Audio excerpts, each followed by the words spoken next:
Morning, today's the 16th of June 2013. Woke up early and spent the morning driving back towards the Black Forest. There, we were served cherry wine, and apparently the waiter thought I was of age, because he gave me a glass too.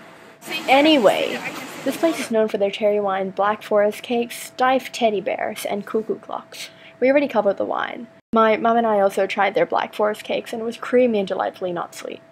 Best cake I've had in a while. Their stiff teddy bears are identified by a button in their ear, and apparently these stuffed toys are so valuable that one can sell them for a few $100. I was gonna get one, but the price tag scared me away. Last, and definitely not least, were the cuckoo clocks. In front of the shop was this huge, fully functional cuckoo clock.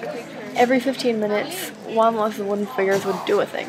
However, this clock was not for sale. Inside the shop were walls lined with cuckoo clocks, each hand-carved from the Black Forest wood, and they were just gorgeous. Like, actually really, really pretty.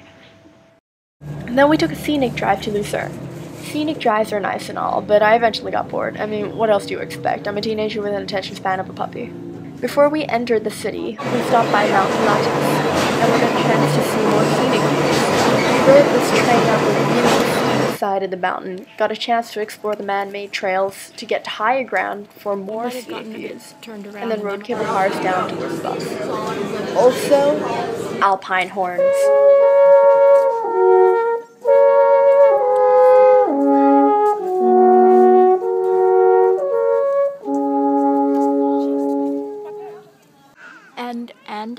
And I have finally seen real snow. Congratulate me. Then we dropped our stuff off at the hotel, and those who signed up for a Swiss dance and dinner were driven to a pub restaurant sort of place for dinner. On the way to the pub, we passed by buildings with paintings on the sides of their walls. Some are really festive and decorative, while others are painted in a way to give the impression of ornate carvings on the flat wall. And some are apparently 8-bit style decorations. So we entered the pub, sat down and ate bread with this cheese fondue thing. All us kids were like, "This fondue tastes weird. Bitter." And I'm like, "This tastes kind of like the cherry wine I had earlier." So yeah. The 10-year-old boy freaked out a little. But then when the main course was the music started, suddenly the room became this, like, big effing festival. Like, you know how when a concert is the best feeling in the world because everyone's shouting along and jumping in time, shoving each other down, helping each other up, and there's this really cool feeling of just belonging.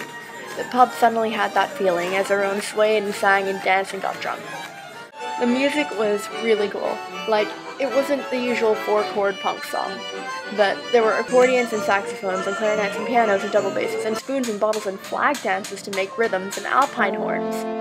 At the very end, there was this one last huge dance mashup thing in which everyone got up and joined this big-ass cha-cha line.